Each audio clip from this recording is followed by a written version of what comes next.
그럼 창조주 신께서 은혜를 베푸시어 세상에서 가장 보잘것없는 저에게 명확히 알게 해주신 사실을 바탕으로 구체적으로 요한계시록을 살펴볼까요? 먼저 계시록 원본을 쓴 저자인 요한이 도대체 누군지 명확히 알고 가야 하겠지요. 계시록 원본을 썼던 요한, 그는 요한복음을 쓴 어부 요한도 결코 아니고 요한 1, 2, 3서를 쓴 장로 요한도 전혀 아닌 다름 아닌 사마리아 출신 요한이라는 자입니다.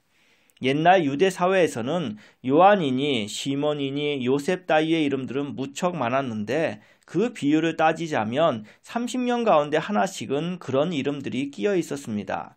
그러다 보니 누가 누군지를 가릴 수 없어서 그 이름 앞에다가 몸의 특징이나 직업 따위를 붙여서 전박이 요한이니 어부 요셉이니 목수 시몬이니 하는 등 이런 식으로 불렀는데 당시 사마리아 지역에도 요한이라는 자가 있었고 나중에 이 요한이 예수를 따라다니게 되면서 당시 예수 추종자들 사이에서는 사마리아 요한이라는 이름으로 불리게 됩니다.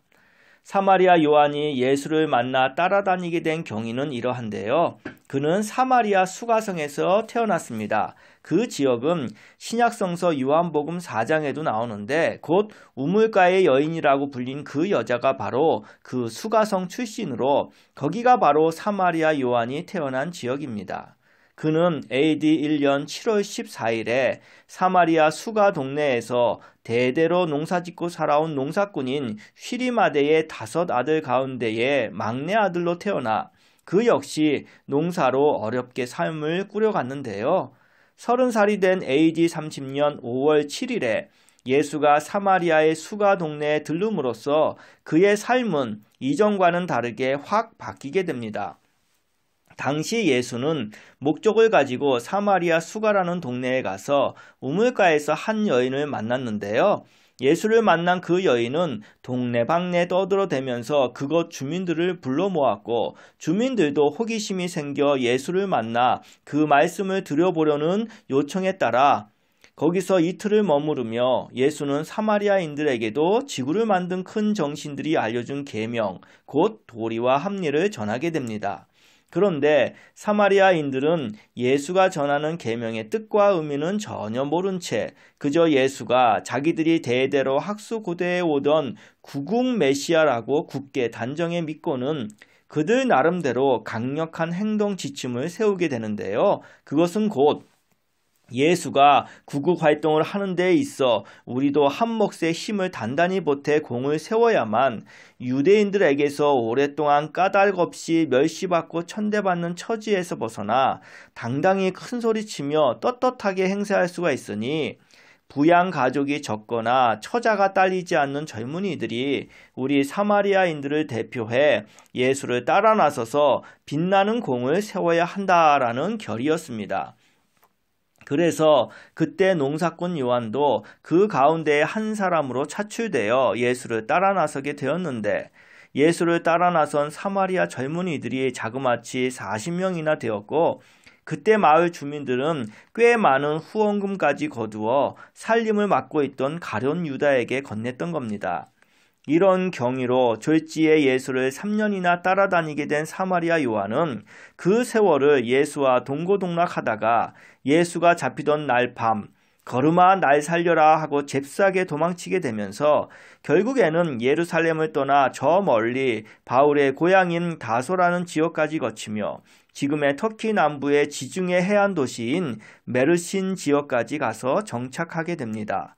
메르신에서 어부라는 직업으로 오랜 세월 생계를 유지하며 살던 사마리아 요한은 어느덧 52세로 접어든 여름날에 동네 시장 골목에서 예전에 예수를 따라다녔던 동료였던 베드로와 야고보를 만나게 되었고 베드로와 야고보의 소개로 사기꾼 바울 및 그와 함께 온 디모데와 오네시모를 처음 만나고는 자기 집으로 안내해 이야기를 나누게 됩니다. 사마리아 요한과 베드로 그리고 야고보와의 만남은 22년 만에 처음 만난지라 반갑게 안부 인사를 나누고 이야기를 하던 중 사마리아 요한은 20년 넘게 잊고 살았던 예수에 대한 기억을 떠올리며 처음 보는 바울과 논쟁을 벌일 수밖에 없었는데요. 그 이유는 바울이 베드로와 사마리아 요한의 이야기 중간에 끼어들어 예수에 대해 듣도 보도 못한 이상한 소리들을 마구 짓거렸기 때문이었습니다. 바울은 그동안 자신이 만들었던 거짓 사상인 예수 보혈 대속설과 삼위일체설, 예수 부활, 승천, 재림설을 처음 보는 사마리아 요한 앞에서 막 떠들어댔는데 생전 처음 이상한 헛소리들을 듣게 된 사마리아 요한은 살아생전 예수가 말씀했던 바와는 완전히 다른 상식 밖의 이상하고 거짓된 내용을 떠벌리는 바울을 거세게 몰아붙이며 그 모순과 불합리를 지적하며 반박하게 되었던 거죠. 처음 만난 사이에 예수에 대해 살벌한 논쟁을 벌이게 되니 분위기는 싸해지면서 바울과의 밤샘 논쟁은 그렇게 일단락을 짓고 맙니다. 그러나 다음 날 저들이 떠난 이후에 사마리아 요한의 마음속에는 풀리지 않는 여러 의문들이 자리 잡게 되었는데요. 그것은 바로 예수에 관한 것이었습니다. 예수는 도대체 무슨 목적으로 3년 동안이나 이곳 저곳을 돌아다니며 사람들을 만났던 것인지, 그리고 입만 열면 천국 복음이라며 계명에 대해 말씀했던 그 이유가 뭔지, 또한 근본적으로 계명이라는 것이 도대체 뭔지를 알 수가 없어서 답답한 마음 가눌 길 없게 되는 거죠. 그렇게 마음이 이미 세상 떠난 예수에게 가 있다 보니 하는 일은 통 손에 잡히지 않고 예수 생각만 하게 되는데요. 문제는 아무리 생각을 떠올려 본들 명확하게 이거였구나라고 잡히는 게 아무것도 없어서 사마리아 요한은 이때부터 번민 속에 빠져들고 맙니다. 그러자 예수를 보내 세상의 계명, 곧 도리와 합리를 재조명토록 했던 지구 정신들은 예수가 세상에 온 목적, 그리고 예수가 3년 동안 전하고 다녔던 계명이 무엇인지 촉이라도 잡을 수 있게 해주려고 사마리아 요한으로 하여금 바울이 세운 교회들의 실태를 먼저 살펴보고 오도록 권고하게 되는데요.